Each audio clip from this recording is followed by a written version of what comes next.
ভারতের লাদাখে অস্থিরতায়ও জেএনজি সংযোগ বাড়ছে, বিজেপির বিরুদ্ধে অসন্তোষ। কোন আলোচনায় নেপথ্যে সোনাম ওয়াংচুকু? ফিলিস্তিনকে মানতে টালবাহানা কেন জাপান ইতালি? জাতিসংঘে বিতর্কিত ভাষণ কি এবারই প্রথম নাকি ইতিহাসের পুনরাবৃত্তি? শেষমেশ কারাগারেই যেতে হচ্ছে ফ্রান্সের সাবেক প্রেসিডেন্টকে, যার আশ্বাস আর ছলচাতুরিতে নির্মম মৃত্যু দেখেছেন গাদ্দাফি। আসসালামু আলাইকুম, দেখছিলেন Bangla vision world news headline. আলাদা রাজ্য ঘোষণা আর সাংবিধানিক সুরক্ষার দাবিতে পুঞ্জীভূত ক্ষোভের বিস্ফোরণ ঘটেছে ভারতের কেন্দ্রশাসিত পাহাড়ি অঞ্চল লাদাখে। আঞ্চলিক রাজধানী লেহ শহরে ব্যাপক ভাঙচুর, জ্বালাও পোড়াও, সহিংসতার অন্তত 4 জনের মৃত্যু আর শতাধিক আহতের পর চলছে কারফিউ। আগুন দেওয়া হয়েছে ভারতীয় জনতা পার্টি বিজেপির স্থানীয় কার্যালয়ে। এই বিক্ষোভেও অগ্রণী ভূমিকায় আছে স্থানীয় জেএনজি প্রজন্ম। অক্টোবরে স্থানীয় প্রতিনিধিদের সাথে কেন্দ্র সরকারের বৈঠকে এর কি কোনো প্রভাব পড়বে নাকি একতরফা সিদ্ধান্ত চাপিয়ে পরিস্থিতি বিষিয়ে তুলবে বিজেপি? বিস্তারিত মীর ফজলে রাব্বির ডেস্ক রিপোর্টে। রাজ্য হিসেবে স্বীকৃতি দিতে হবে, সংবিধানের 6ষ্ঠ তফসিলের আওতাভুক্ত করে পূর্ণ রাজ্যের মর্যাদা দিতে হবে, এমন দাবিতেই এবার উত্তাল ভারতের কেন্দ্রশাসিত অঞ্চল লাদাখ। লাদাখের রাজ্য মর্যাদা ও সাংবিধানিক সুরক্ষার দাবিতে আন্দোলনরত বিক্ষোভকারীরা ব্যাপক সহিংসতায় জড়িয়ে পড়েছেন। তারা বিজেপির কার্যালয়ে আগুন দেওয়া সহ বেশ কয়েকটি গাড়িতে হামলা চালিয়েছেন। এছাড়া বেশ কয়েকটি ভবনে ভাঙচুর ও অগ্নিসংযোগ করা হয়েছে। সংবাদ মাধ্যম হিন্দুস্তান টাইমস জানিয়েছে, নিরাপত্তা কর্মীদের সঙ্গে বিক্ষোভকারীদের সংঘর্ষে একাধিক নিহত ও পুলিশসহ অর্ধশতাধিক মানুষ আহত হয়েছেন। পরিস্থিতি নিয়ন্ত্রণে আনতে কারফিউ জারি করেছে প্রশাসন। 24 সেপ্টেম্বর শত শত বিক্ষোভকারী লেহ শহরের রাস্তায় নেমে রাজ্য মর্যাদা ও সাংবিধানিক সুরক্ষার দাবিতে বিক্ষোভ শুরু করেন। এতদিন তারা অনশন পালন করে আসলেও এদিন পুরোপুরি শাটডাউনের ডাক দিয়েছিলেন আন্দোলনকারীরা। প্রত্যক্ষদর্শীরা বলেছেন, ক্ষুব্ধ বিক্ষোভকারীরা লাদাখে বিজেপির কার্যালয় ও পুলিশের গাড়িতে আগুন ধরিয়ে দিয়েছেন। এ সময় তারা পুলিশকে লক্ষ্য করে পাথর নিক্ষেপ করেন। পরে বিক্ষোভকারীদের ছত্রভঙ্গ করতে টিয়ার গ্যাস নিক্ষেপ ও লাঠিচার্জ করে পুলিশ।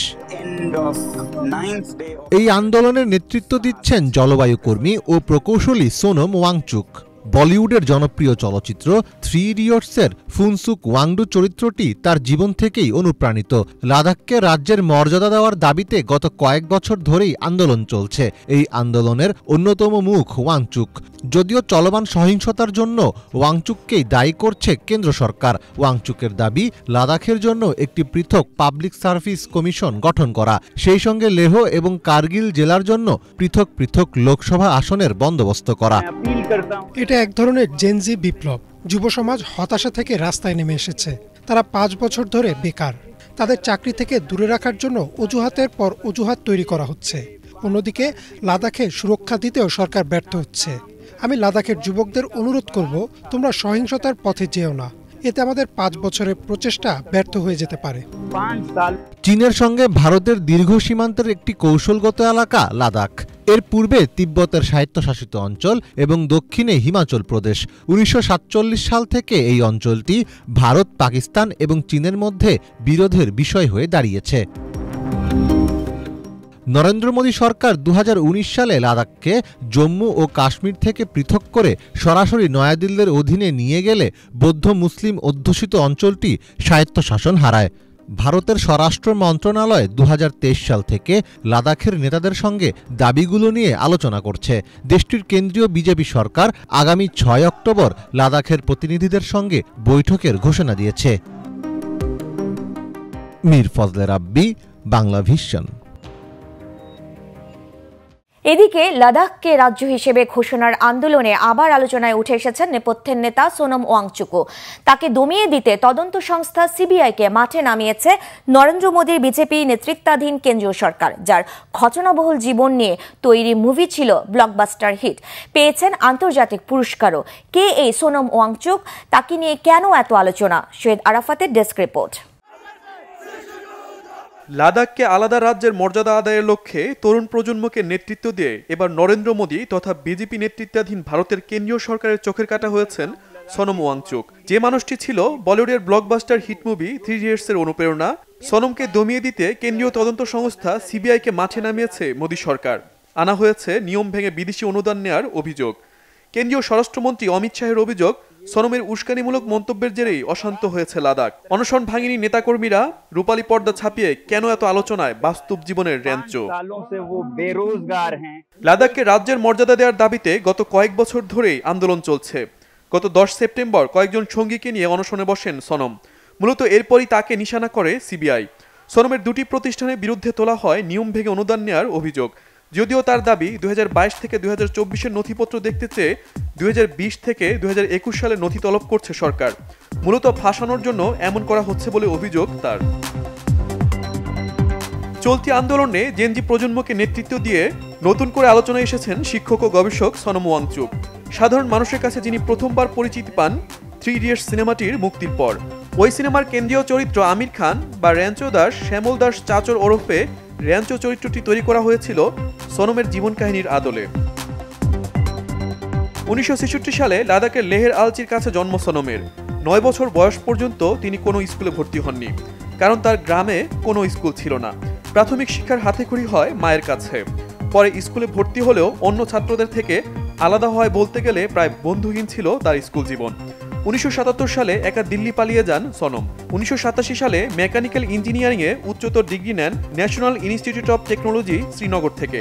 প্রাতিষ্ঠানিক শিক্ষার পর চাকরি করেন বেসরকারি প্রতিষ্ঠানে, হয়েছেন পত্রিকার সম্পাদকও। শিক্ষাক্ষেত্রে বিশেষ পারদর্শিতা থাকায় বেশ কয়েক বছর শিক্ষামন্ত্রীকেও সহায়তার নজির রয়েছে তার। এখানেই শেষ নয়, উচ্চতর শিক্ষার জন্য ফ্রান্সে গেছেন সনম। এক পর্যায়ে যুক্ত হন সমাজসেবামূলক বিভিন্ন কর্মকাণ্ডে। 2015 সালে সনম এমন এক স্কুল তৈরি করেন যেখানে তাপমাত্রা 0 ডিগ্রির নিচে নেমে গেলেও শিক্ষার্থীরা পড়াশোনা করতে পারে সহনীয় তাপমাত্রার মনোরম পরিবেশে। যে স্কুলে শুধু পুঁথিগত বিদ্যা নয়, জীবন ধারণের জন্য ব্যবহারিক প্রয়োগ বা হাতে কলমে শিক্ষা দেওয়া হয়। 2018 সালে রেমন ম্যাগসেসে পুরস্কার সহ বেশ কিছু পুরস্কার রয়েছে তার ঝুলিতে। লাদাখের মানুষের দাবি বাস্তবায়নে 2019 সাল থেকে সংগ্রাম করে যাচ্ছেন তিনি। চলতি বছর যা আন্দোলনে গড়ালেও বাস্তবায়নের বিষয়টি এখনো অধরা। Shahid Arafat, Bangla Vision news desk. ঘটনাবহুল জাতিসংঘের সাধারণ পরিষদে 80তম অধিবেশনে একের পর এক দেশ যখন ফিলিস্তিনের স্বাধীনতায় স্বীকৃতিতে তোলপাড় ফেলছে, তখন এই বিষয়ে নিজেদের অবস্থান জানিয়েছেন জাপানের প্রধানমন্ত্রী শিগেরু ইশিবা। আর স্বীকৃতির প্রশ্নে শর্ত দিয়েছেন ইতালির প্রধানমন্ত্রী জর্জিয়া মেলোনি। ফিলিস্তিনকে কি আদৌ স্বীকৃতি দেবে এই দুই দেশ, নাকি আড়ম্বরপূর্ণ বক্তব্য শুধুই কালক্ষেপণের কৌশল? হিজুল জোবাইরের ডেস্ক রিপোর্টে বিস্তারিত। জাতিসংঘের 80তম অধিবেশন ঘিরে নিরাপত্তা পরিষদের স্থায়ী 2 সদস্য ফ্রান্স, যুক্তরাজ্য সহ ইউরোপের বেশ কয়েকটি দেশ ফিলিস্তিনকে রাষ্ট্র হিসাবে স্বীকৃতি দিয়েছে। আরও বেশ কিছু দেশ এই তালিকায় আছে বলে জানিয়েছেন ফিলিস্তিন বিষয়ক ফ্রান্সের বিশেষ দূত ওফার ব্রনস্টাইন। এই ধারাবাহিকতায় এবারে ফিলিস্তিনকে স্বীকৃতি দেয়া প্রসঙ্গে মুখ খুলেছে জাপানও। যথাসময়ে স্বাধীন ও সার্বভৌম রাষ্ট্র হিসেবে ফিলিস্তিনকে ঘোষণা দিতে যাচ্ছে দেশটি। তবে এ ব্যাপারে স্পষ্ট সময়সীমার কথা জানানো হয়নি। জাপানের প্রধানমন্ত্রী শিগেরু ইশিবা জানিয়েছেন, ফিলিস্তিনকে স্বীকৃতি দেয়া প্রসঙ্গে জাপানের দিক থেকে কোনো কেন বা কিন্তু নেই। এই স্বীকৃতি দেয়া এখন কেবল সময়ের ব্যাপার। আমাদের দেশের জন্য প্রশ্নটি ফিলিস্তিন রাষ্ট্রকে স্বীকৃতি দেওয়া হবে কিনা তা নয়, বরং কখন দেয়া হবে তা। চলমান গাজা যুদ্ধ ও ফিলিস্তিন রাষ্ট্র প্রতিষ্ঠা করতে না দিতে চাওয়ার ব্যাপারে ইসরায়েলি কর্মকর্তাদের সাম্প্রতিক মন্তব্যে ক্ষোভ প্রকাশ করে জাপানের প্রধানমন্ত্রী বলেন, ইসরায়েলি সরকারের জ্যেষ্ঠ কর্মকর্তাদের বিবৃতিতে আমি তীব্রভাবে ক্ষুব্ধ। তাদের বক্তব্য ফিলিস্তিন রাষ্ট্র গঠনের ধারণাকে স্পষ্টভাবে প্রত্যাখ্যান করে। অব্যাহতভাবে ইসরায়েল সরকারের একতরফা পদক্ষেপ কখনোই গ্রহণযোগ্য নয়। ইসরায়েলকে সতর্ক করে দিয়ে ইশিবা বলেন, দ্বিরাষ্ট্রীয় সমাধান বাস্তবায়নে বাধা সৃষ্টি করে ইসরায়েল এমন আরও পদক্ষেপ নিতে থাকলে তার প্রতিক্রিয়ায় জাপান নতুন পদক্ষেপ নিতে বাধ্য হবে।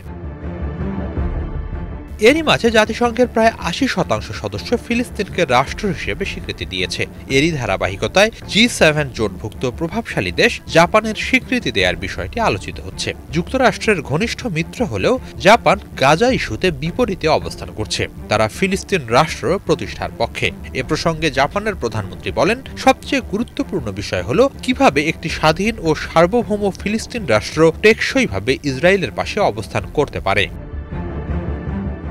এদিকে জাপানের শীর্ষস্থানীয় দৈনিক ইয়োমিউরি শিম্বুন এক সম্পাদকীয়তে সতর্ক করেছে যে ফিলিস্তিন রাষ্ট্রকে স্বীকৃতি দিতে দেরি করলে পশ্চিমা দেশগুলোর মতো জাপানকেও ইসরায়েলের নৃশংসতার নীরব সমর্থনকারী হিসেবে দেখা হতে পারে। তা হবে দুর্ভাগ্যজনক। মূলত যুক্তরাষ্ট্রের সাথে সম্পর্ক ক্ষতিগ্রস্ত হওয়ার আশঙ্কাতেই জাপান এখনও ফিলিস্তিনকে স্বীকৃতি দিচ্ছে না বলে অভিমত তাদের।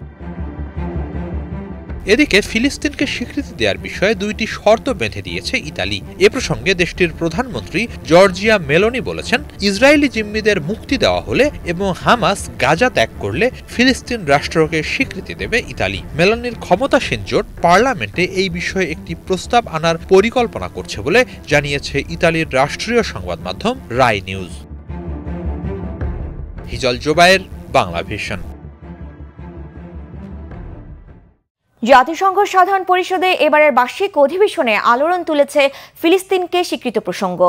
ঘণ্টাব্যাপী বক্তব্যে বাগাড়ম্বর আর মিথ্যার ঝড়ে নজর কেড়েছেন মার্কিন প্রেসিডেন্ট ডোনাল্ড ট্রাম্প। তোলপাড় ফেলা এসব কাণ্ড নতুন নয়, আগেও বিতর্ক আর অঘটনে জাতিসংঘের মঞ্চ কাঁপিয়েছেন, ইতিহাস গড়েছেন বিশ্ব নেতারা। এই তালিকায় আছেন Fidel Castro, Muammar Gaddafi, Hugo Chavez সহ অনেকে, যা প্রমাণ করে জাতিসংঘের এই অধিবেশন শুধু আনুষ্ঠানিক কূটনীতির জায়গা নয়, আধিপত্যের বিরুদ্ধে বীরত্বের নজির সৃষ্টির মঞ্চ। হাফিজুল ইসলামের ডেস্ক রিপোর্টে বিস্তারিত। আন্তর্জাতিক কূটনীতির গুরুত্বপূর্ণ এক মঞ্চ জাতিসংঘের সাধারণ পরিষদের অধিবেশন। সংস্থাটির এবারের ৮০তম বৈঠকে টানা প্রায় ১ ঘণ্টা ধরে মিথ্যা ও বিভ্রান্তিমূলক বক্তব্য দিয়ে তাক লাগিয়েছেন মার্কিন প্রেসিডেন্ট ডোনাল্ড ট্রাম্প। আমেরিকার মালিক সুলভ আচরণ ও আধিপত্যবাদী কার্যক্রমের বৈধতা দেওয়ার পাশাপাশি নিজের ঢোল পেটানোর চেষ্টা চালিয়েছেন তিনি। তবে ইতিহাস সাক্ষী দিচ্ছে, এই মঞ্চে দাঁড়িয়ে যুক্তরাষ্ট্রকে সরাসরি আক্রমণ করেছেন লাতিন আমেরিকা ও মধ্যপ্রাচ্যের সাহসী কিছু নেতা। Fidel Castro, Muammar Gaddafi, Hugo চ্যাভেজের মতো নেতারা দেখিয়ে দিয়েছেন বিশ্ব রাজনীতির সবচেয়ে বড় মঞ্চেও আমেরিকাকে প্রকাশ্যে চ্যালেঞ্জ করা সম্ভব। বিশ্বমহলে নানা কারণে দীর্ঘস্থায়ী প্রভাব ফেলেছে জাতিসংঘের সাধারণ পরিষদের অধিবেশনে দেয়া কিছু বক্তৃতা। সাধারণত ১৫ মিনিট সময় দেয়া হয় এক একটি দেশের প্রতিনিধি ও আগত বক্তাদের, কিন্তু ১৯৬০ সালে সব রেকর্ড ভেঙে প্রায় ৪ ঘণ্টা ৩০ মিনিট ধরে বক্তব্য দিয়েছিলেন কিউবার নেতা ফিদেল কাস্ত্রো। সাম্রাজ্যবাদ ও অন্য দেশের অভ্যন্তরীণ বিষয়ে নাক গলানোর জন্য কাস্ত্রো অভিযুক্ত করেছিলেন যুক্তরাষ্ট্রকে। তার আগুনঝরা সেই ভাষণ ঠান্ডা যুদ্ধের প্রেক্ষিতে কিউবার অবস্থান জানিয়ে দেওয়ার জন্য ঐতিহাসিক হয়ে ওঠে। সেবারই প্রথম কোনো লাতিন কণ্ঠস্বর এত জোরালোভাবে মার্কিন আধিপত্যকে চ্যালেঞ্জ করেছিল। ২০০৯ সালে মুয়াম্মার গাদ্দাফি জাতিসংঘের মঞ্চে দাঁড়িয়ে নাটকীয়ভাবে নিরাপত্তা পরিষদকে সন্ত্রাস পরিষদ বলে আখ্যা দেন। সাধারণ পরিষদে ভাষণের প্রচলিত সময়সীমা ভেঙে তিনি প্রায় ৯৬ মিনিট ধরে তোপ দাগেন যুক্তরাষ্ট্র ও পশ্চিমা শক্তির বিরুদ্ধে। কেবল বক্তৃতা দিয়েই শেষ করেননি তিনি, সেইবার জাতিসংঘ সনদের কপি ছিঁড়ে ফেলে বৈশ্বিক শাসন ব্যবস্থাকে অকার্যকর বলেও ঘোষণা করেছিলেন গাদ্দাফি। তার এমন আচরণে পশ্চিমা রাষ্ট্রগুলো ক্ষুব্ধ হলেও আফ্রিকা ও আরব বিশ্বের অনেক দেশ সেই ভাষণকে মুক্তির স্লোগান হিসেবে চিহ্নিত করে। ২০০৬ সালে জাতিসংঘে দেয়া ভাষণে তৎকালীন মার্কিন প্রেসিডেন্ট জর্জ ডব্লিউ বুশকে সরাসরি শয়তান বলেছিলেন ভেনিজুয়েলার প্রেসিডেন্ট হুগো চ্যাভেজ। তার সেই সাহসী বক্তব্য আন্তর্জাতিক সংবাদ মাধ্যমে সৃষ্টি করে তীব্র প্রতিক্রিয়া। যুক্তরাষ্ট্র এটিকে অপমান হিসেবে নিলেও উন্নয়নশীল বিশ্বের অনেক দেশ এর প্রশংসাও করেছিল। জাতিসংঘে ফিলিস্তিনের স্বীকৃতি আটকে দেওয়ার জন্য এখন নিত্য নতুন অজুহাত দাঁড় করাচ্ছেন প্রেসিডেন্ট ডোনাল্ড ট্রাম্প। আমেরিকার সাজানো কথা সত্য হিসেবে ধরা হয় না। বর্তমান পরিস্থিতিতে হুগো চ্যাভেজের পুরনো উক্তি নতুন করে প্রাসঙ্গিক হয়ে ওঠে। বিশ্ব রাজনীতিতে জাতিসংঘের মঞ্চ শুধুমাত্র আনুষ্ঠানিক বক্তৃতার জায়গা নয়। এখানে যুক্তরাষ্ট্রের মতো পরাশক্তির বিরোধিতা করেছে নির্ভীক অনেক কণ্ঠস্বর। কড়া প্রশ্ন আর তীব্র সমালোচনার মুখে পড়েছে দখলদার ও সাম্রাজ্যবাদী মোড়লেরা। এবারের অধিবেশনে ফিলিস্তিনের স্বীকৃতি, আমেরিকা এবং ইসরায়েলের বিরুদ্ধে ছড়ানো উত্তাপ আবারও স্মরণ করিয়ে দিচ্ছে ফিদেল কাস্ত্রোর রেকর্ড ভাঙা ভাষণ, গাদ্দাফির নাটকীয় প্রতিবাদ আর চ্যাভেজের তুমুল আক্রমণের ইতিহাস। হাফিজুল ইসলাম, বাংলা ভিশন। সন্দেহজনক ড্রোনের আনাগোনা শনাক্তের জেরে আরও একটি বিমানবন্দরে কার্যক্রম বন্ধ করতে বাধ্য হয়েছে ডেনমার্ক। একই কারণে সতর্ক অবস্থায় রাখা হয়েছে আরও 3টি বিমানবন্দরকে। এ নিয়ে এক সপ্তাহের মধ্যে 2টি বিমানবন্দরের কার্যক্রম টানা কয়েক ঘন্টা স্থগিত রাখল ডেনমার্ক। উত্তরাঞ্চলে অবস্থিত আলবোর্গ বিমানবন্দরের কার্যক্রম আচমকা বন্ধের ঘোষণায় চরম ভোগান্তিতে পড়েন বিমানযাত্রীরা। নির্দেশনাটি কার্যকরের পর 3টি ফ্লাইট অবতরণ করতে না পেরে ফিরে যায়। বিমানবন্দরটি মূলত বাণিজ্যিক ও সামরিক বিমান ওঠানামার জন্য ব্যবহার করা হয়। সন্দেহজনক ড্রোনের কারণে গত সোমবার কোপেনহেগে বিমানবন্দরের কার্যক্রম বন্ধ করা হয়েছিল। প্রাথমিক তদন্তে পুলিশের ধারণা, শুধু মজা করার উদ্দেশ্যে বিমানবন্দরের উপর দিয়ে ড্রোন ওড়ানো হচ্ছে এমন না বিষয়টা। এর পেছনে দক্ষ কারো হাত রয়েছে। প্রাথমিকভাবে এর পেছনে রাশিয়ার হাত থাকার বিষয়ে সন্দেহ করা হলেও পরে নিশ্চিত করা হয় ড্রোনগুলো ডেনমার্কের ভেতর থেকেই নিয়ন্ত্রণ করা হয়েছে। এই অপতৎপরতায় রাশিয়ার সংশ্লিষ্টতা প্রত্যাখ্যান করেছেন ক্রেমলিন মুখপাত্র দিমিত্রি পেসকোভ। ফ্রান্সের সাবেক প্রেসিডেন্ট নিকোলাস সার্কোজিকে ফৌজদারি মামলায় দোষী সাব্যস্ত করে 5 বছরের কারাদণ্ড দিয়েছে আদালত। সেই সাথে জরিমানা হিসেবে দিতে হবে 1 লাখ ইউরো। একে রাজনৈতিক উদ্দেশ্য প্রণোদিত বলে অভিযোগ নাকচ করেছেন সার্কোজি। লিবিয়ার সাবেক একনায়ক মুয়াম্মার গাদ্দাফির কাছ থেকে লাখ লাখ ইউরো নেওয়া সহ দুর্নীতির একাধিক মামলায় বৃহস্পতিবার সার্কোজিকে দোষী সাব্যস্ত করে প্যারিসের একটি আদালত। মুয়াম্মার গাদ্দাফির ছেলে সাইফ আল ইসলামের অভিযোগের ভিত্তিতে 2013 সালে এই মামলার কার্যক্রম শুরু হয়। ফ্রান্স আর মধ্যপ্রাচ্যের মধ্যে যোগাযোগ রক্ষাকারী ব্যবসায়ী জিয়াদ তাকিউদ্দিন এই অভিযোগের পক্ষে একাধিক নথি আদালতে জমা দিয়ে দাবি করেছেন কমপক্ষে 5 কোটি ইউরো নিয়েছেন সার্কোজি। এই ব্যবসায়ী জানিয়েছেন 2007 সালে সার্কোজি ফ্রান্সের প্রেসিডেন্ট নির্বাচিত হবার পরও গাদ্দাফির কাছ থেকে আর্থিক সহায়তা অব্যাহত ছিল। 70 বছর বয়সী ফ্রান্সের সাবেক এই প্রেসিডেন্ট 2007 থেকে 2012 সাল পর্যন্ত প্রেসিডেন্টের দায়িত্বে ছিলেন। পশ্চিমা দেশগুলোর সাথে টানাপোড়েন সমাধান আর সামরিক অভিযান ঠেকানোর আশ্বাসে গাদ্দাফির কাছ থেকে সুবিধা নেওয়ার অভিযোগ রয়েছে সার্কোজির বিরুদ্ধে। যুক্তরাষ্ট্রের টেক্সাস অঙ্গরাজ্যের ডালাস শহরে ইমিগ্রেশন অ্যান্ড কাস্টমস এনফোর্সমেন্ট আইসিইর বন্দি শিবিরে বন্দুক হামলায় একজন নিহত ও 2 জন আহত হয়েছেন। স্থানীয় সময় বুধবার সকাল 6টা 40 মিনিটে এ হামলা হয় বলে জানিয়েছে পুলিশ। সন্দেহভাজন বন্দুকধারী পাশের ভবন থেকে আইসিইর বন্দি শিবিরে লক্ষ্য করে গুলি চালায়। স্থানীয় টেলিভিশন চ্যানেল ফক্স জানিয়েছে গুলিবিদ্ধ 3 জনই আইসিইর হেফাজতে থাকা বন্দী। পাশের ভবনে সাদে থাকা ওই পুরুষ বন্দুকধারীকে আইনশৃঙ্খলা বাহিনী আটকের চেষ্টা করলে সাথে থাকা অস্ত্রের গুলিতে আত্মহত্যা করে সে। সংস্থাটির কোনো কর্মকর্তা হতাহত হননি বলে জানিয়েছেন আইসিইর ডেপুটি ডিরেক্টর ম্যাডিসন শেহান। তিনি বলেন, আইসিইর স্থাপনায় হামলার ঘটনা এটাই প্রথম নয়। এতে উদ্বেগ প্রকাশ ও হতাহতদের পরিবারের প্রতি সমবেদনা জানিয়েছেন ভাইস প্রেসিডেন্ট জেডি ভ্যান্স। এ ধরনের হামলা প্রতিহতে জোর দিয়েছে হোমল্যান্ড সিকিউরিটি মন্ত্রী ক্রিস্টি নং। এই ছিল আজকের মতো, সাথে থাকায় ধন্যবাদ।